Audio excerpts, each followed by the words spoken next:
पिछले वीडियो में हमने बात करी थी सेफ वैक्सीनेशन के बारे में और उन मेडिसिन का उपयोग करके लोग काफ़ी लाभान्वित हुए हैं और बहुत अच्छा फीडबैक आप लोगों की तरफ से आया हुआ है। लेकिन लोग अभी भयभीत हैं एक नए इन्फेक्शन को लेकर के जिसका नाम है ब्लैक फंगस।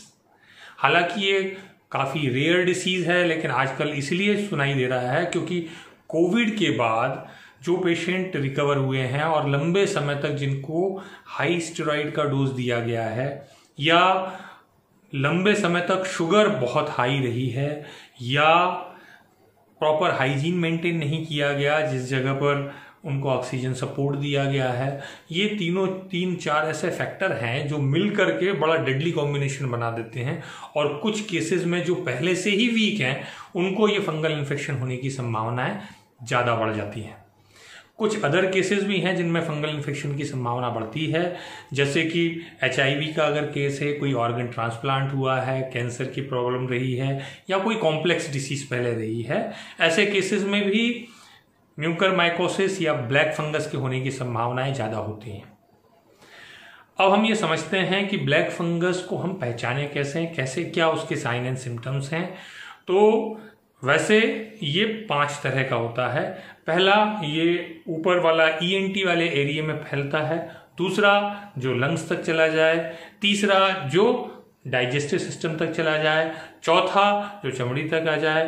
पांचवा, जो पूरे शरीर में ब्लड स्ट्रीम के थ्रू फैल जाए। ब्लैक फंगस के sign and symptoms. Black fungus को पहचानने के लिए शुरुआती स्टेज में अगर हम समझें तो हेडेक होगा, वन साइडेड हेडेक और डीप सीटेड प्रेसिंग हेडेक होगा।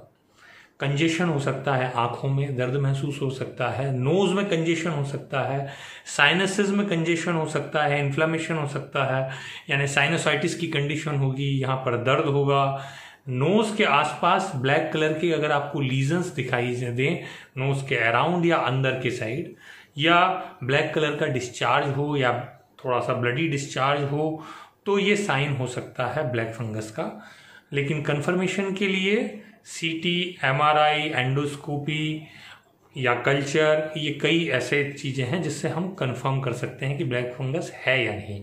अगर यही ब्लैक फंगस हमारे रेस्पिरेटरी ट्रैक्ट में अंदर चला जाता है, लंग्स में चला जाता है, तो वहाँ पर हमको फीवर, शॉर्टनेस ऑफ ब्रेथ, सांस लेने में परेशानी, लगातार खांसी बने रहना और कफ में ब्लैकिश कलर आना या ब्लड आना, ये कुछ साइन एंड सिम्टम्स हो सकते हैं।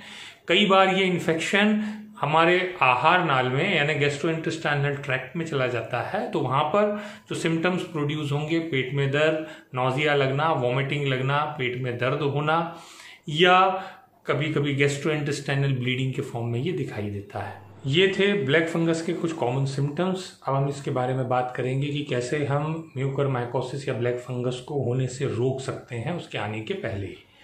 तो जो कुछ दवाइयाँ मैं आपके साथ डिस्कस कर रहा हूँ, कोशिश करें कि किसी अच्छे होम्योपैथिक चिकित्सक के मार्गदर्शन में इन दवाइयों का सेवन करें ताकि इसकी प्रभावशीलता बहुत ज़्यादा रहे। फिर भी जो मैं अभी आपको दवाइयाँ बता रहा हूँ, अगर उस तरीके से आप लेते हैं तो इसकी एफिकेसी 70 to 80% रहेगी। कुछ दवाइयाँ जैसे सल्फर, बेसिलिनम, कार्सिनोसिन, ट्यूबरकुलिनम, इन दवाओं को 2-2 दिन के अंतर से 3-3 डोज लें ऑल्टरनेटली, एक के बाद एक। इसके अलावा रेगुलर में चाइना क्यू 5 to 10 ड्रॉप्स दिन में 3 से 4 बार लें और इसी तरह से 5-फॉस टॉनिक आता है, 5-फॉस की जो टैबलेट्स हैं उसकी 4-4 टैबलेट दिन में 3 से 4 बार लें। यह आपकी इम्यूनिटी को बूस्ट करेगा और आपकी सेल्स को मजबूत करेगा, वहाँ पर सर्कुलेशन बढ़ाएगा और किसी भी तरह के अदर इन्फेक्शन को होने की संभावनाएं कम कर देगा। अगर ऐसी कंडीशन जहाँ की ब्लैक फंगस का इन्फेक्शन हो चुका है, उस समय हम क्या करें?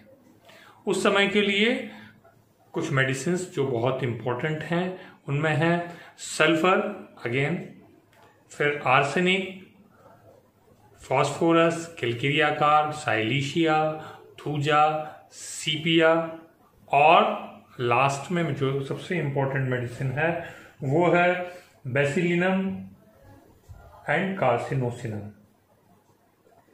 हाइड्रोस्टिस क्यू को आप 10-10 बूंद दिन में 3 बार ले सकते हैं और उसके साथ में सिकल कॉर्न क्यूब, इसे भी 10-10 बूंद दिन में 3 बार लें।